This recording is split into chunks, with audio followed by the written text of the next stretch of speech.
Welcome to Digital Asset News. My name is Rob, and today I want to show you the best explanation I've ever heard as to what Bitcoin is, how it operates, and how it's going to perform in the future.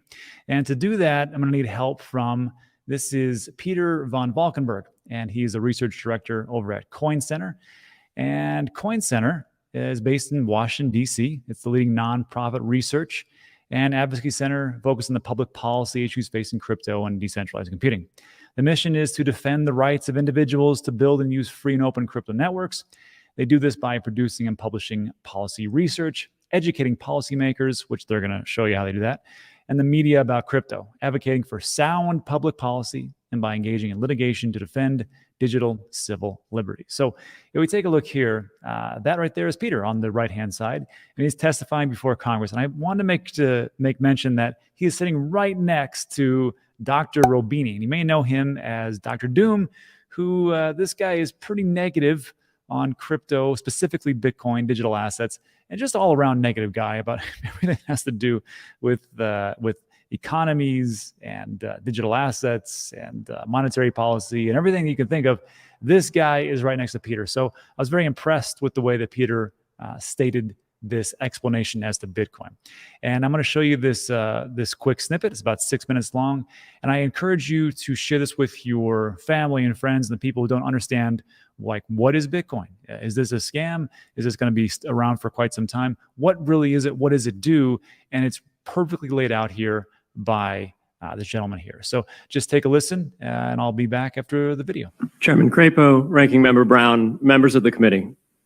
Thank you for the opportunity to speak with you today. My name is Peter van Valkenburg, and I'm the Director of Research at Coin Center, an independent nonprofit focused on the public policy issues affecting cryptocurrency and public blockchain networks. What is Bitcoin? Bitcoin is the world's first cryptocurrency, and it works because of the world's first public blockchain network. What does Bitcoin do? It's simple. It lets you send and receive value to and from anyone in the world using nothing more than a computer and an internet connection. Now, why is it revolutionary? Because unlike every other tool for sending money over the internet, it works without the need to trust a middleman. The lack of any corporation in between means that Bitcoin is the world's first public digital payments infrastructure.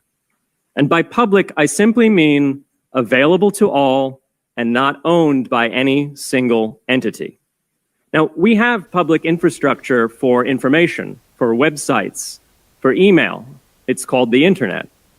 But the only public payments infrastructure that we have is cash, as in paper money. And it only works in face-to-face transactions.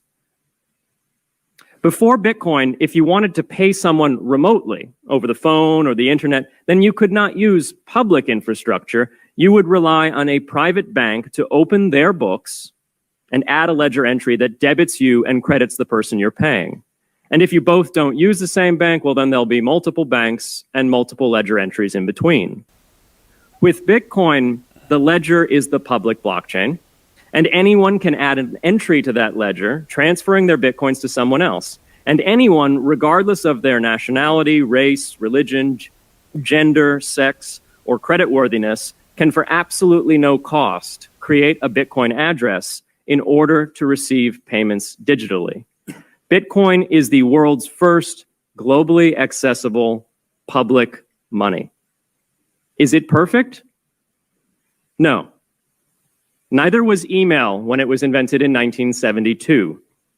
Bitcoin's not the best money on every margin. It's not yet accepted everywhere. It's not used often to quote prices, and it's not always a stable store of value. But it is working, and the mere fact that it works without trusted intermediaries is amazing. It's a computer science breakthrough, and it will be as significant for freedom, prosperity, and human flourishing as the birth of the internet. And Bitcoin is just the beginning.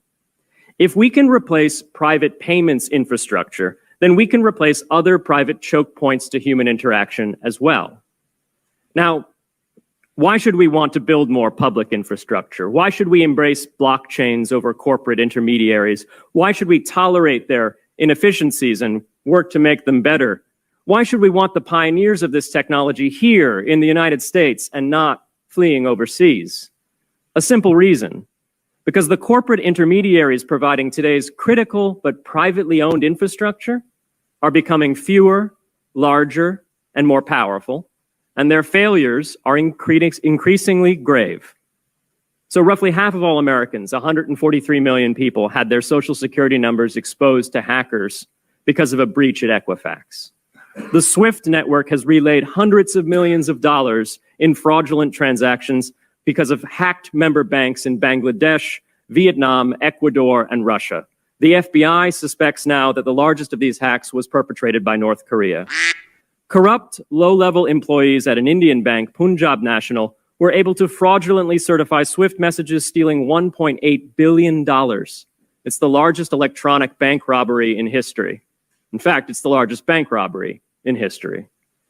In October 2016, an estimated 1.2 million internet-connected devices were hacked and turned into a botnet that for several hours made prominent websites unavailable across Europe and North America, including CNN and Fox News, the New York Times, and the Wall Street Journal. Increasingly, physical machines are being connected to the internet to augment their capabilities. They're wired through servers that are owned and maintained by private and trusted intermediaries, the so-called Internet of Things. Pacemakers from St. Jude's Hospital have been hacked. Baby monitors from TrendNet have been hacked. And Jeeps from Jeep have been hacked to the point where they can be remotely commandeered and driven off the road. Now, those vulnerabilities are inescapable in systems that have single points of failure. It doesn't matter if the point of failure is a corporation or if it's a government. There shouldn't be a single point of failure. Similar choke points existed before the internet. If you wanted to deliver a message, you'd have to go through one of 3 television broadcasters or a handful of newspapers. Private corporations are essential, but no critical infrastructure should rely on 1 or 2. The internet removed single points of failure in communications infrastructure and ushered in a wave of competition among new media corporations building on top of its public rails. Blockchains can similarly disintermediate critical payments and IoT infrastructure. The technology is not yet ready to answer all of those questions today, but it is our best hope. And as with the internet in the 1990s, we need a light touch, pro-innovation policy to ensure that these innovations flourish in America for the benefit and security of all Americans. Great. So I hope that made sense. I got to tell you, I probably listened to that about 10 times. Perfect way to explain what Bitcoin is, how it all works, and of course, what's going to happen in the future as we progress and move forward. And the last thing I will say is this. There was a good explanation as to, as far as like new technologies, specifically Bitcoin and moving into the next century. And they talked about in the early days of mankind, we discovered steel, iron ore, and all those things. And when we first discovered it, we didn't really know what to do with it. Then we figured out, well, we'll put it on, we'll make arrowheads, we'll make swords, we'll make shields. Then moving forward, okay, well, maybe we'll make this into siding and actually into buildings. Then we'll make it into cars. Then moving forward, we figured out maybe we can make this into some fabric for space shuttles or other vehicles. And then moving forward, who knows what we're going to use steel with. So I think it's the same thing with crypto, Bitcoin, digital assets. It's a great technology. We're trying to figure out exactly where everything fits in. And it's going to look a lot different from today than as we move forward into the next 10, 20, 50 years. So that's it for today. So if you liked today's video, give it a thumbs up. Also consider subscribing. A lot of things we talk about on this channel, mostly news that is time sensitive and a couple of education pieces. And that's it. So thanks so much. I appreciate it. And I'll see you on the next one.